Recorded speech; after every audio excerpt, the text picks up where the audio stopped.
اعوذ باللہ من الشیطان الرجیم، بسم اللہ الرحمن الرحیم۔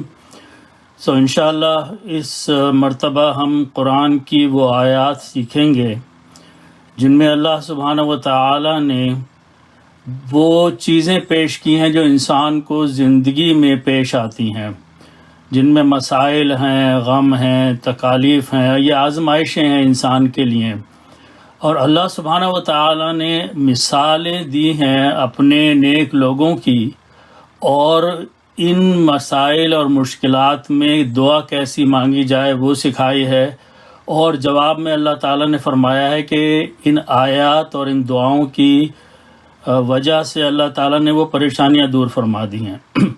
تو یہ چار چیزیں ہیں جو کہ اکثر قرآن میں پیش ہوئی ہیں۔ ان میں سب سے پہلے ہے کہ انسان کی زندگی غموں سے گزرتی ہے، مختلف قسم کے غم یا گریف اس کی زندگی میں آتے ہیں، پیش آتے ہیں، اس کی مثال دی ہے اللہ نے۔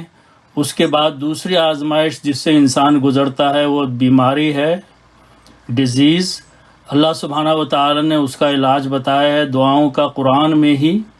اس کے بعد ایک مثال دی ہے جس میں کہ خوف کا معاملہ پیدا ہوا تھا اور اللہ تعالیٰ سے دعا کی گئی تھی اور اللہ تعالیٰ نے وہ خوف دور فرما دیا تھا۔ اور چوتھی ہے کہ دوسروں کی مکر و فریب سے انسان کو تکلیف ہوتی ہے، اللہ سبحانہ و تعالیٰ نے اس کی مثال دی ہے اور یہ بتایا ہے کہ کون سی دعا سے یہ پریشانیاں دور ہو جاتی ہیں۔ تو پہلی چیز جو ہے وہ غم ہے۔ اس میں پہلے میں نے دعا یہاں کاپی کری ہے، اس کے بعد انشاءاللہ قرآن کی آیتیں سمجھیں گے ہم۔ اللہ سبحانہ و تعالیٰ نے فرمایا کہ جب غم سے آزمایا جائے تو اس کے ایک بندے نے، نیچے کی آیتیں اس کی تشریح کریں گی، کہ یہ دعا مانگی تھی جو کہ عموماً لوگوں کو یاد بھی ہے، لا الہ الا انت سبحانک انی کنت من الظالمین۔ سمپل ٹرانسلیشن اس کا یہ ہے کہ اے اللہ تیرے سوا کوئی معبود نہیں، سبحانہ تو پاک ہے، اور میں ہی قصوروار ہوں، میری ہی غلطی ہے جس کی وجہ سے یہ غم میرے اوپر آیا ہے۔ تو اللہ سبحانہ و تعالی نے اس نیک شخص کی دعا پر یہ جواب دیا ہے، فَاسْتَجَبْنَا لَهُ، تو ہم نے قبول کر لی اس کی دعا، وَنَجَّيْنَاهُ مِنَ الْغَمِّ، اور جو اس کو غم تھا اس سے ہم نے اس کو نجات بخش دی۔ تو اب یہ کس کی مثال ہے؟ اللہ سبحانہ و تعالی نے نیچے کی آیت جو ہے وہ آیت سورہ الانبیاء میں اللہ سبحانہ و تعالی نے حضرت یونس علیہ السلام کے بارے میں بیان فرمائی ہے۔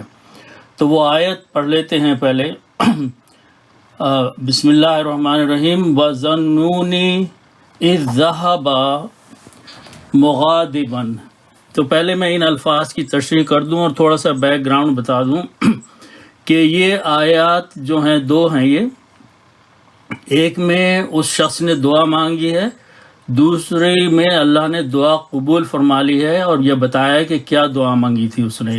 یہ واقعہ ہے حضرت یونس علیہ السلام کا۔ یونس علیہ السلام نے اپنی قوم کو اللہ تعالیٰ کے پیغام کی طرف بلایا، انہوں نے انکار کر دیا، رد کر دیا۔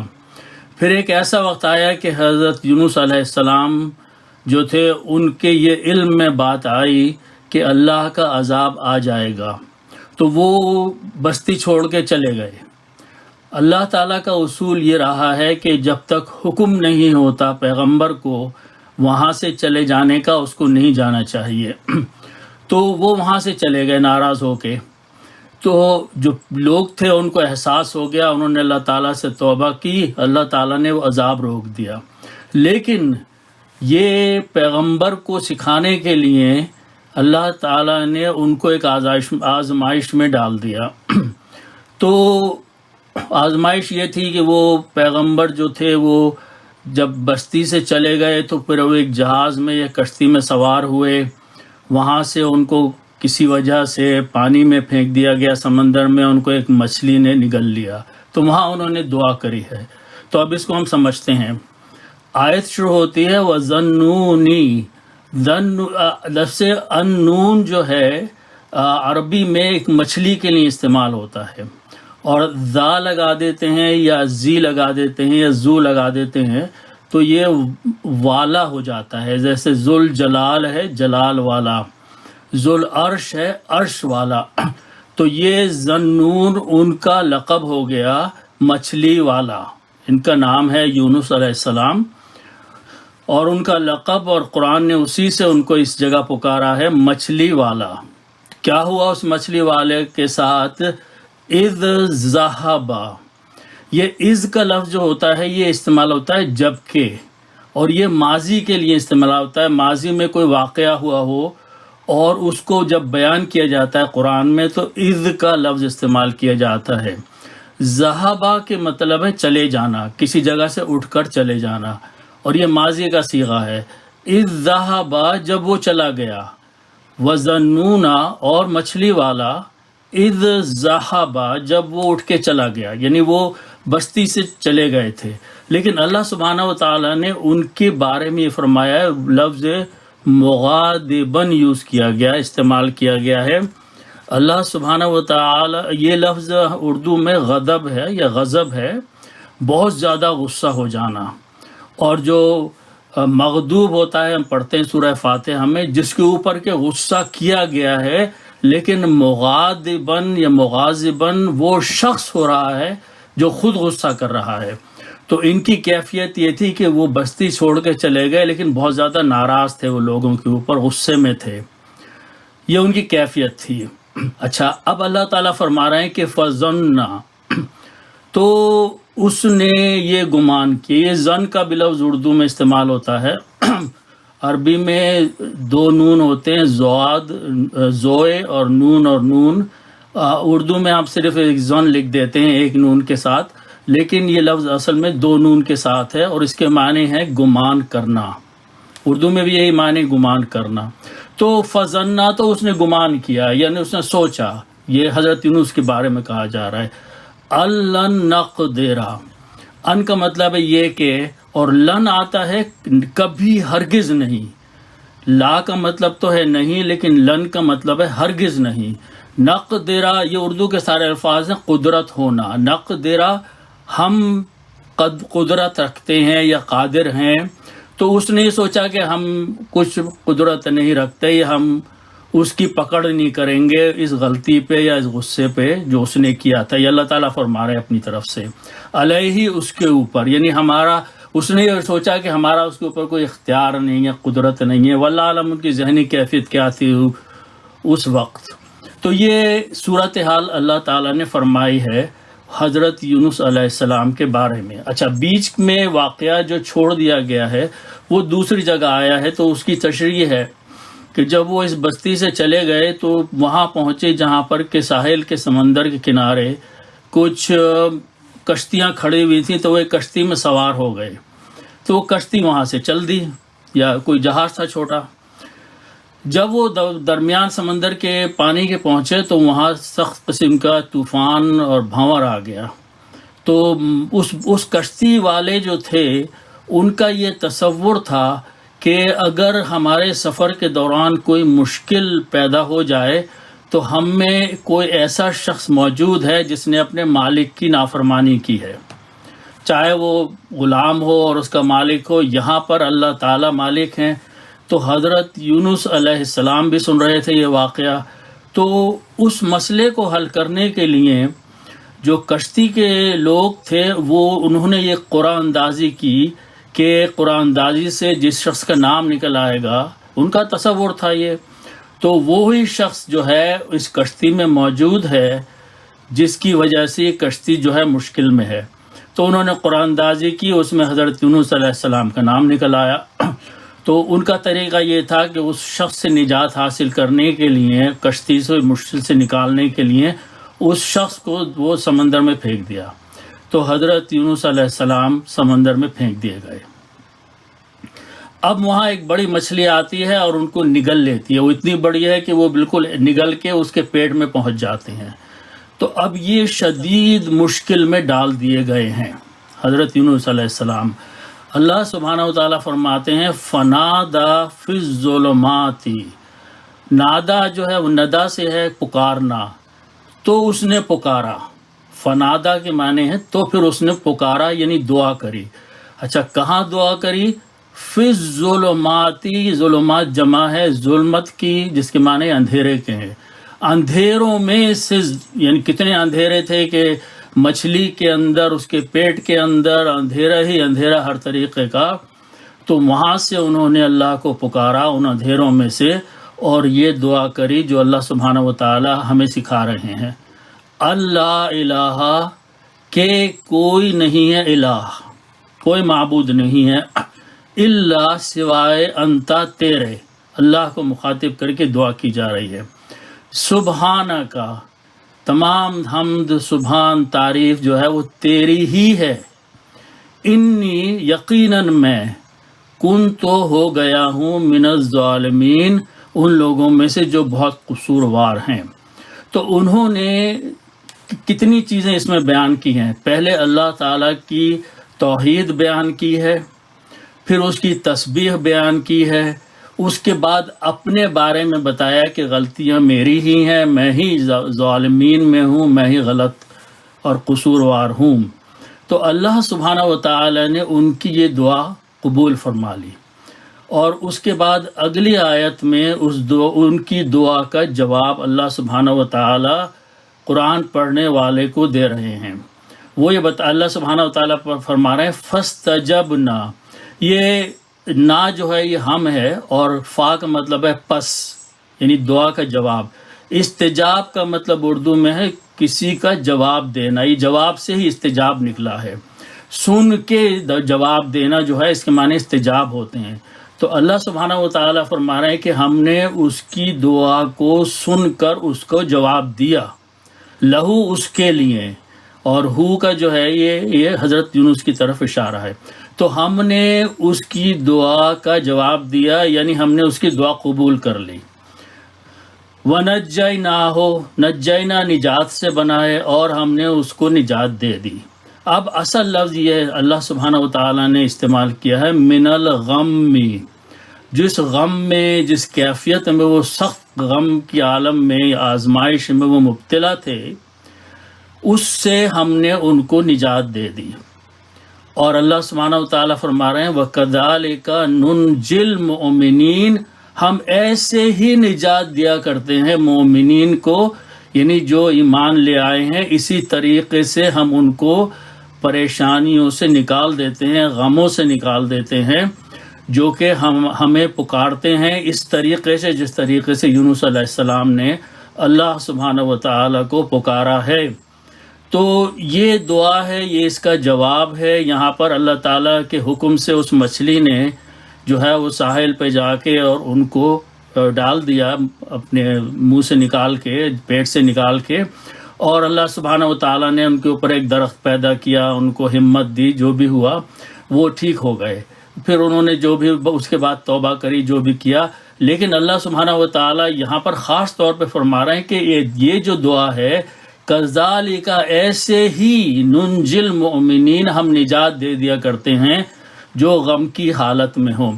تو یہ ایک زندگی کا پہلا اصول ہے کہ جب پریشانی اور غم آئے تو یہ دعا مانگی جائے، اللہ سبحانہ و تعالیٰ سے امید رکھی جائے کہ یہ ہمیں سکھائے ہے اللہ نے، تو اللہ ہمیں مشکل سے نکال دیں گے۔ اب آگے چلیے دوسری چیز کے اوپر۔ دوسری چیز جو ہے یہ بیماری ہے، یہ انسان کی زندگی میں ہر وقت اس کے ساتھ رہتی ہے۔ یہاں پہ اللہ سبحانہ و تعالیٰ نے لوگوں کو، ایمان والوں کو طریقہ بتایا ہے کہ کیسے بیماری میں دعا مانگا کرو اور کیسے ہم اس کا جواب دیتے ہیں، اور اس کے لیے اللہ سبحانہ و تعالیٰ نے ایوب علیہ السلام کی مثال بیان فرمائی ہے۔ ایوب علیہ السلام بھی اللہ تعالیٰ کے پیغمبر تھے، اور ان کی آزمائش اس طرح سے کی گئی کہ انہیں بہت سخت مرض میں مبتلا کر دیا گیا، اور اتنا سخت مرض تھا کہ وہ ان کے گھر والے تک ان کو اپنے سے علیحدہ کرنے پہ تیار ہو گئے، اور وہ بالکل علیحدہ رہ گئے، پریشانیاں، بے انتہا بیماری کی حالت میں، اور بھی مسائل پیدا ہوئے، گھر کے کچھ لوگ، ان کا انتقال بھی ہو چکا۔ تو اللہ سبحانہ و تعالیٰ نے یہ دعا سکھائی ہے قرآن میں ان کے لیے جو کہ ایوب علیہ السلام کسی کیفیت میں مبتلا ہو جائیں جو سخت بیماری کی تھی۔ اللہ سبحانہ و تعالیٰ فرما رہے ہیں انی مسنی الضر وانت ارحم الراحمین۔ میں اس کا ترجمہ نیچے کروں گا، یہ دعا ہے کہ اے اللہ مجھے یہ بیماری لگ گئی ہے. در جو ہے یہ ضرر کی طرح ہمارے اردو میں استعمال ہوتا ہے، یہ بیماری کے لیے استعمال ہو رہا ہے کہ اے اللہ مجھے یہ بیماری لگ گئی ہے، اور انت ارحم الراحمین، تو جو ہے وہ بہت ہی زیادہ رحم کرنے والوں پر رحم کرنے والا ہے. تو اس دعا پر اللہ تعالیٰ نے جواب دیا فاستجبنا لہ، تو ہم نے قبول کر لی اس کی دعا. وہی لفظ ہے فکشفنا، اور ہم نے دور کر دیا، کھول دیا، ما بہ من در، وہ جس بیماری میں وہ مبتلا تھے. اچھا، اب اس کی آیت پڑھتے ہیں اور اس کو سمجھتے ہیں. آیت جو ہے وہ بھی سورہ الانبیاء کی آیت ہے، اور وہ شروع ہوتی ہے وَأَيُّوبَ إِذْ نَادَى رَبَّهُ، اور ایوب اذ وہی بات ہے کہ ماضی میں نادا، اس نے ندا دی، ہمیں پکارا. کس کو؟ ربہ، اپنے رب کو پکارا. اچھا، پکار کے انہوں نے یہ کہا، یہ دعا کے الفاظ ہیں. انی کا مطلب یہ میں، یقیناً مجھے، مسنی، مس کا مطلب ہوتا ہے ٹچ کر دینا، اردو میں بھی اس کو مس کا استعمال کرتے ہیں، لگ جانا یا کسی کو ہو جانا. اور یہاں پر در جو ہے وہ بیماری کے لیے استعمال ہوا ہے، فکر، پریشانی، تکلیف. تو اے اللہ مجھے اس پریشانی نے، اس تکلیف نے گھیر لیا ہے، مجھے لگ گئی ہے، میں بیمار ہو گیا ہوں. وَأَنْتَ أَرْحَمُ الرَّاحِمِينَ، اور تو بہت ہی جو رحم کرتے ہیں ان پر بھی رحم کرنے والا ہے. یہ ارحم جو ہے یہ سپرلیٹو ڈگری ہے. جو رحیم ہے، راحمین ہے، انہی پر تو رحم کرتا ہے، ان پر بھی تو رحم کرتا ہے، اور ان سب سے زیادہ رحم کرنے والا ہے. تو یہ دعا مانگی انہوں نے. تو اللہ سبحانہ و تعالی جواب میں فرما رہے ہیں فاستجبنا لہ، تو پھر ہم نے جواب دے دیا اس کی دعا کو سن کر. اور کیا کیا؟ فکشفنا، کشفہ کا مطلب ہے دور کر دینا، کھول دینا. پس ہم نے کھول دیا یا دور کر دیا، ما، جو کچھ، بہی، اس کے ساتھ تھا، اس پر تھا، یعنی بیماری کی کیفیت تھی. اور آگے کہہ بھی دیا من در، تکلیف میں سے، پریشانی میں، بیماری میں سے. اچھا، یہی نہیں صرف، بلکہ اللہ نے فرمایا کہ جو اس کے گھر والوں، اس سے کچھ بچے تھے، کچھ مر بھی گئے تھے، کچھ چلے بھی گئے تھے، وہ بھی اور دے دیے انہوں نے. وَآتَيْنَاهُ، اور ہم نے دے دیا اس کو، اہلہ، اس کے گھر والے، وَمِثْلَهُمْ، اور ان جیسے اور کچھ زیادہ ہی بچے عطا فرما دیا، اولاد عطا فرما دی، مَعَهُمْ، ان کے ساتھ. اللہ فرما رہے ہیں رحمتم من عندنا، یہ رحمت ہے ہماری طرف سے، وَذِكْرَى لِلْعَابِدِينَ، اور یہ ذکر ہے، یہ سب اردو کے الفاظ ہیں ان کے لیے جو کہ عابد ہیں، عبادت کرنے والے ہیں ہماری. تو یہ دعا اللہ تعالیٰ نے سکھائی ہے کہ انی مسنی الضر وانت ارحم الراحمین. یہ دعا ہمیں بھی مانگنی چاہیے اکثر، بیماری کی حالت میں، تکلیف کی حالت میں، پریشانی کی حالت میں. اللہ اس سے پریشانیاں دور فرما دیتے ہیں. اچھا، اب آگے چلیے. اس کے بعد اللہ سبحانہ و تعالی نے تیسری چیز جو ہے اس کے بارے میں فرمایا ہے، جو خوف ہے، جو انسان کی زندگی کے ساتھ ساتھ ہے. اچھا، یہاں بھی ایک واقعہ ہے جو میں اس کو نیچے آیات کے ترجمے میں بیان کروں گا.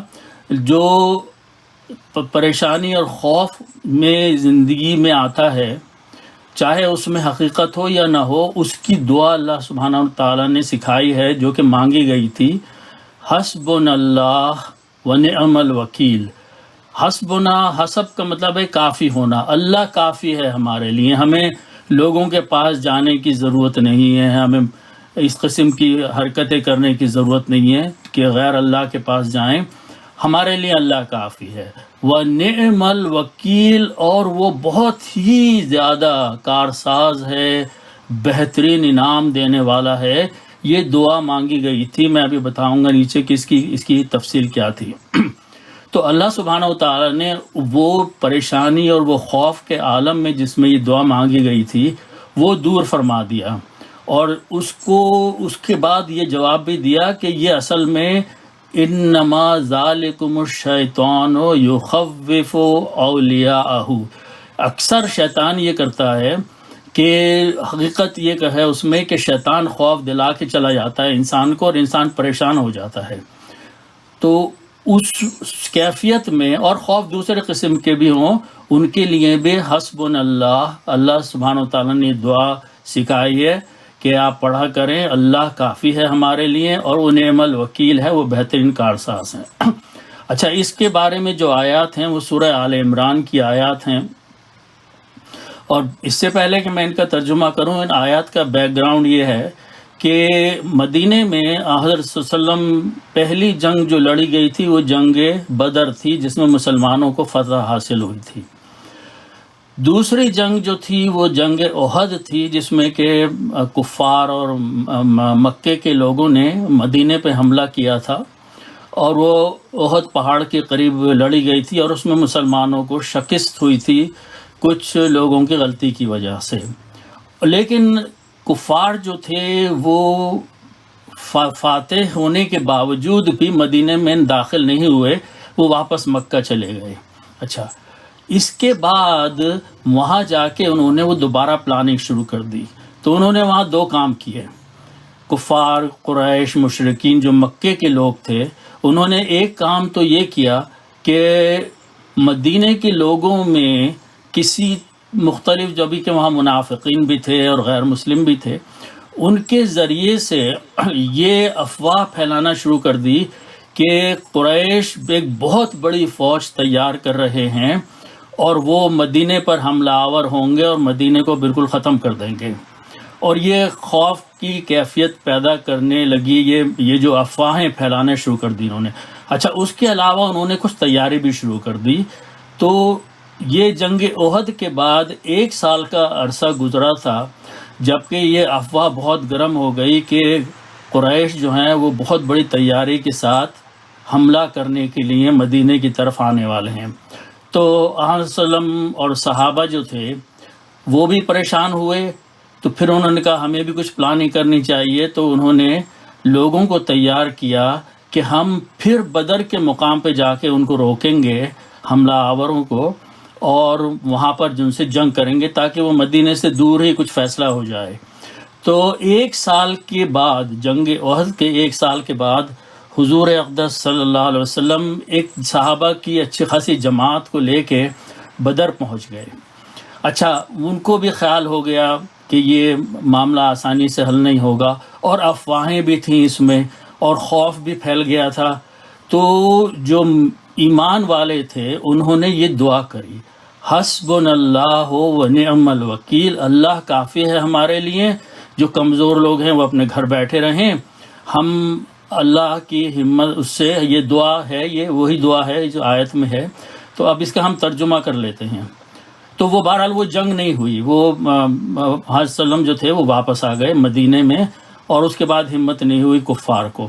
تو یہ آیت جو ہے یہ اللہ سبحانہ و تعالیٰ فرما رہے ہیں اس سورہ آل عمران میں، الذین قال، کچھ لوگوں نے یہ کہا، لہم الناس، لوگوں سے یہ کہنا شروع کر دیا، یعنی افواہ، خوف کی افواہیں پھیلانا شروع کر دی مدینے میں۔ کیا افواہ تھی؟ ان الناس قد جمعوا، انہوں نے یہ کہا کہ دیکھو بلا شبہ بہت سارے لوگ جمع ہو گئے ہیں، یعنی ابو سفیان کے زیر کمان ایک بہت بڑی فوج جمع ہو گئی ہے مکے سے مدینے کی طرف آنے کے لیے، اور وہ ابھی بالکل تم لوگوں کو ختم کر دیں گے۔ یہ افواہیں پھیلنا شروع ہو گئی۔ تو اس کے بارے میں قد جمعوا یعنی فوج جمع کر لی گئی ہے تمہارے لیے، تم پر حملہ کرنے کے لیے۔ فخشوہم، تو تم لوگ ڈرو، خوف کرو، یہ خشی کا لفظ ہے۔ تو یہ افواہ پھیلا کے ان میں خوف پیدا کر دیا گیا مدینے کے مسلمانوں میں۔ تو اس کا جواب کیا دیا ہے اللہ سبحانہ و تعالیٰ نے کہ جو ایمان والے تھے ان کا فزادہم ایمانا، تو اس سے یہ ہوا کہ ان کا ایمان اور مضبوط ہو گیا کہ یہ اللہ تعالیٰ کی طرف سے یہ ایک جنگ اور ہمارے اوپر نازل ہونے والی ہے، اس میں اللہ مدد فرمائیں گے، اور وہ مضبوط ہو گئے۔ تو اس پہ پھر انہوں نے دعا کری، یہ صحابہ کرام دعا کر رہے ہیں، حضور اقدس صلی اللہ علیہ وسلم کے ساتھی ہیں۔ وقالوا حسبنا اللہ، اور انہوں نے یہ کہا اللہ کافی ہے ہمارے لیے، ونعم الوکیل، اور وہ بہترین کارساز ہے۔ تو یہ دعا جو ہے یہ اللہ سبحانہ و تعالیٰ نے قرآن میں نازل فرما دی تاکہ بعد کے لوگ جب کبھی بھی کسی خوف کی شکل میں ان کے خوف ان کے سامنے آئے تو وہ یہ دعا مانگیں۔ اچھا پھر کیا ہوا؟ تو اس کے بعد یہ ہوا کہ جب یہ خوف بھی پھیل گیا، آحد صلی اللہ علیہ وسلم وہاں پر پہنچ بھی گئے بدر کے مقام پر، لیکن ابو سفیان اور دوسرے لوگ جو مکے میں تھے انہوں نے کہا کہ نہیں بھائی ہم نہیں لڑیں گے، جا کے وہ پیچھے ہٹ گئے۔ تو اس کے جواب میں اللہ سبحانہ و تعالیٰ فرما رہے ہیں فَانْقَلَبُوا بِنِعْمَةٍ مِّنَ اللَّهِ، تو یہ صحابہ اور رسول صلی اللہ علیہ وسلم جو تھے یہ پھر واپس لوٹے بدر سے۔ فَانْقَلَبَ انقلاب ہے، لقبہ کے مطلب ہے لوٹ جانا، یہ پھر واپس لوٹے بِنِعْمَةٍ مِّنَ اللَّهِ، اللہ کی طرف سے نعمتوں کے ساتھ، ان میں سکون بھی آ گیا اور کچھ ان کو مال بھی حاصل ہو گیا تھا۔ یہ سب کچھ اللہ سبحانہ و تعالیٰ کی طرف سے ہے، وہ فضل، اور اس کا فضل ہوا اللہ تعالیٰ کا ان لوگوں پہ۔ لم یمسسہم سوء، اللہ سبحانہ و تعالیٰ اس طرح کہ انہیں برائی نے ہاتھ ہی نہیں لگایا، برائی نے ٹچ ہی نہیں کیا، ان کے فضل، اللہ کے فضل سے ان کو برائی لگی ہی نہیں، خوف بھی ختم ہو گیا، پریشانی بھی سب ختم ہو گئی، اس لیے کہ انہوں نے یہ دعا مانگی تھی وَقَالُوا حَسْبُنَا اللَّهُ نِعْمَ الْوَكِيلُ۔ اچھا اس کے بعد آگے چلتے ہیں، ذرا آپ اس کو اسکرول کیجئے۔ تو اللہ سبحانہ و تعالیٰ فرما رہے ہیں وَأَتْبَعُوا رِضْوَانَ اللَّهِ وَاتَّبَعُوا رِضْوَانَ اللَّهِ وَاللَّهُ ذُو الْفَضْلِ الْعَظِيمِ، تو یہ اتباع کرتے رہے جو اللہ کی مرضی تھی، اللہ کی خوشنودی تھی، اللہ تعالیٰ جو ہے وہ مالک ہے فضل عظیم کا، اس نے وہ پریشانی دور کر دی۔ اچھا دیکھیے اس کے بعد کیا ہے جو ہے اس میں اللہ سبحانہ و تعالیٰ وجہ بتا رہے ہیں، انما ذالکم الشیطان، انہوں نے اللہ سبحانہ و تعالیٰ فرما رہے ہیں کہ یہ جو کچھ بھی ہو رہا تھا وہاں پہ یہ در حقیقت شیطان جو تھا یخوف، تمہیں اس کو اپنا خوف ڈال رہا تھا، وہ خوف پھیلا رہا تھا لوگوں میں، اولیاءہ اپنی دوستوں کی مدد سے، اور یہ اولیاء جو تھے وہ مدینے کے وہ لوگ تھے جو افواہیں پھیلا رہے تھے، تو ان کی مدد سے شیطان جو تھا وہ خوف ڈال رہا تھا لوگوں کے دلوں میں۔ اچھا تو اس کے جواب میں اچھا پھر یہ بھی کہہ رہا تھا کہ فلا تخافوہم وخافونی ان کنتم مؤمنین، تو تم مت ڈرنا ان سے اور ڈرتے رہنا مجھ سے ہی اگر تم مومن ہو، یہ اللہ تعالیٰ فرما رہے ہیں۔ تو اللہ سبحانہ و تعالیٰ اس واقعے میں بتانا نہیں چاہ رہے ہیں کہ وہ خوف کا جو ماحول پیدا ہوا تھا جو اصل میں شیطانی حرکت تھی، اللہ سبحانہ و تعالیٰ نے اس دعا کی مدد سے جو انہوں نے مانگی صحابہ کرام نے، اللہ تعالیٰ نے وہ خوف ان کا دور کر دیا۔ تو یہ ایک چیز اور ہے جو خوف دنیا میں انسان کے ساتھ رہتا ہے اور اکثر یہ شیطان خوف پھیلا کے چلا جاتا ہے، تو یہ دعا مانگنی چاہیے جو اللہ نے سکھائی ہے اور اس سے یہ خوف دور ہو جائے گا۔ اچھا چوتھی چیز جو ہے وہ ہے جو مکر جو ہے، یہ جھوٹ اور فریب کی چیز ہوتی ہے، تو اس کو اللہ سبحانہ و تعالیٰ نے بھی ایک مثال فرمائی ہے۔ یہاں پر یہ واقعہ ہے فرعون کے دربار میں ایک شخص تھا جس کو کہ اللہ سبحانہ و تعالیٰ نے مومن کا لقب دیا ہے، اور یہ موسیٰ علیہ السلام پہ ایمان لے آیا تھا، اور یہ ان کے دربار میں سے کچھ سرداروں میں سے تھا جو یہ شخص تھا۔ تو اس سورت کا نام سورہ مومن بھی ہے، سورہ غافر بھی ہے۔ تو ایک وقت ایسا آیا کہ فرعون کے دربار میں موسیٰ علیہ السلام کے درمیان اور فرعون کے درمیان میں مکالمہ اور بحث ہو رہی تھی، تو اس نے یہ فیصلہ کیا کہ مجھے یہ حضرت موسیٰ کو مار دینا چاہیے، اور اس نے لوگوں سے پوچھا کہ اب میں اس شخص کو قتل کر دوں گا۔ تو اس پر یہ شخص جو مومن تھا یہ اٹھ کھڑا ہوا اور اس نے ایک تقریر کری جو کہ سب سے لمبی تقریر ہے ایمان کی۔ اللہ سبحانہ و تعالیٰ نے اس کی پوری تقریر کو سورہ مومن میں کاپی کر دیا ہے۔ اچھا پھر ہوا یہ کہ واقعہ یہ ہوا کہ جب وہ تقریر کر چکا تو اس شخص کو جو مومن اللہ جس نے کہا ہے اس کو یہ خوف ہوا کہ یہ پہلے مجھے قتل کر دیں گے، اب تو یہ فرعون جو ہے۔ تو یہ واقعہ ہے جس کی دعا جو ہے اس نے مانگی ہے اور اللہ نے اس کو کیسے بچایا ہے۔ تو یہ دعا جو ہے وہ ہے کہ وَأُفَوِّضُ أَمْرِي، وہ یہ کہتا ہے کہ میں اپنا معاملہ جو ہے میں اللہ کے سپرد کر دیتا ہوں. میرے ساتھ لوگ برائی پہ تلے ہوئے ہیں، میرے سامنے پریشانیاں ہیں، یہ مسائل ہیں، تو اللہ نے اس دعا سکھائی ہے کہ یہ مانگو دعا وَأُفَوِّضُ أَمْرِي، امر میرا معاملہ، جو بھی پریشانی میرے سامنے آ رہی ہے میں اللہ کے حوالے کر دیتا ہوں. الی اللہ، اللہ کی طرف. ان اللہ بصیر بالعباد، بے شک اللہ جو ہے وہ دیکھنے والا ہے اپنے بندوں کو. تو اللہ سبحانہ و تعالی ہم نے دعا قبول کر لی اور جواب میں فرمایا کہ فوفاہ اللہ سیئاتی، تو اللہ سبحانہ و تعالی نے اس کو بچا دیا ان برائیوں سے. ما مکرو، جو مکر اردو کا بھی لفظ ہے، اس کا مطلب ہے چال چلنا. جو چالیں وہ لوگ چل رہے تھے اور ان کو نقصان پہنچانے کے لیے اللہ سبحانہ و تعالی نے اس شخص کو بچا دیا، موسیٰ علیہ السلام کو بھی بچا دیا. تو یہ آیات ہے سورہ غافر کی، ان کا بھی اس کو ترجمہ کر دیتے ہیں.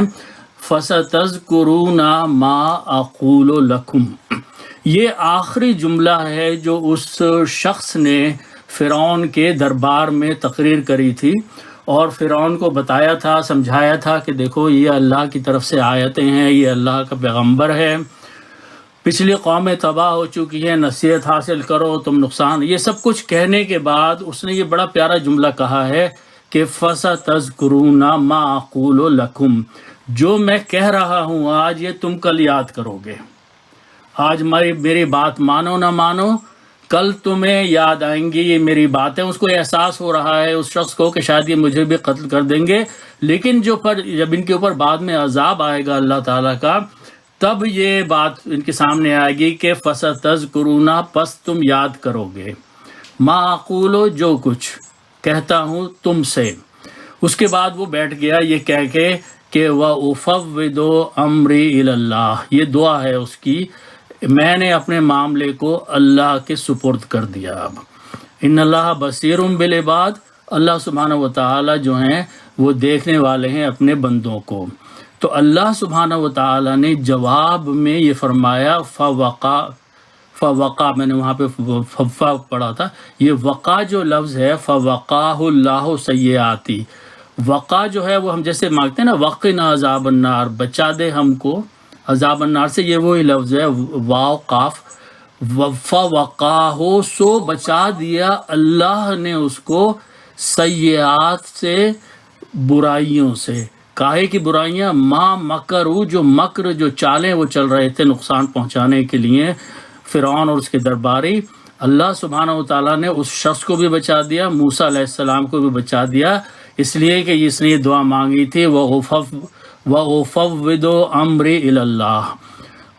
اللہ سبحانہ و تعالیٰ فرما رہے ہیں وَحَاقَ بِآلِ فِرْعَوْنَ سُوءُ الْعَذَابِ، اور جو برائی میں تھی، عذاب تھی، برا عذاب تھا، وہ الٹ پڑا آل فرعون کے اوپر، یعنی ان کو سزا انہی کو ملی لیکن اللہ نے ان کو بچا دیا. تو یہ بھی بڑی اچھی دعا ہے، اس کو بھی ہمیں یاد کر لینا چاہیے کہ جب بھی ہمارے سامنے کوئی ایسی چیز پیش آئے جس میں ہمیں مشکل ہو یا دوسروں کی پریشانیاں، دوسروں کی طرف سے ہمارے اوپر پریشانیاں آنے والی ہوں، تو یہ دعا مانگی جائے وَأُفَوِّضُ أَمْرِي، میں نے سپرد کر دیا اپنا معاملہ الی اللہ، اللہ کے ہاتھ میں یا اللہ کی طرف. ان اللہ بصیر بالعباد.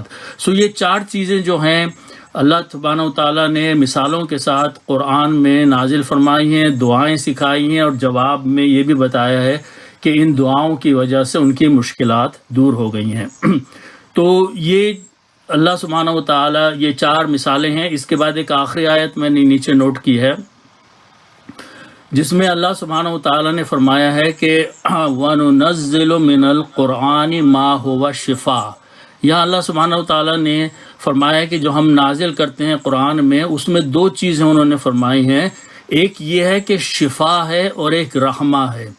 کن کے لیے؟ للمؤمنین، مومنین کے لیے شفا ہے اور رحمت ہے. یعنی جو بھی پریشانیاں ہیں، بیماریاں ہیں، تکالیف ہیں، مشکلات ہیں، ان سب کا حل قرآن میں موجود ہے.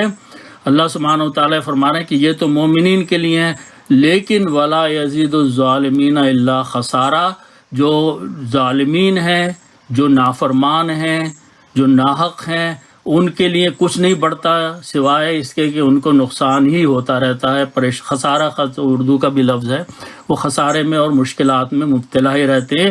لیکن جو کچھ قرآن میں نازل کیا گیا ہے وہ رحمت ہے اور وہ شفا ہے۔ شفا جو ہے یہ اردو کا بھی لفظ ہے اور رحمت اردو کا لفظ ہے۔ تو اللہ سبحانہ و تعالی ہم ان آیات کو، ان دعاؤں کو یاد رکھنا چاہیے اور ان موقع پہ مانگنی چاہیے اور امید رکھنی چاہیے کہ اللہ سبحانہ و تعالی ہمیں ایسے ہی ہمارے ساتھ مدد کریں گے جیسے پچھلے 2 پیغمبروں کے بارے میں اور 2 صحابہ کے بارے میں اور ایک نیک شخص کے بارے میں یہ معاملات ہوئے ہیں۔ تو اس کے ساتھ میں اب اس کو ختم کر دیتا ہوں۔ اللہ سبحانہ و تعالی ہماری کوششوں کو قبول فرمائے اور قرآن کو سمجھنے اور اس پر چلنے کی توفیق عطا فرمائے۔ صدق اللہ العظیم۔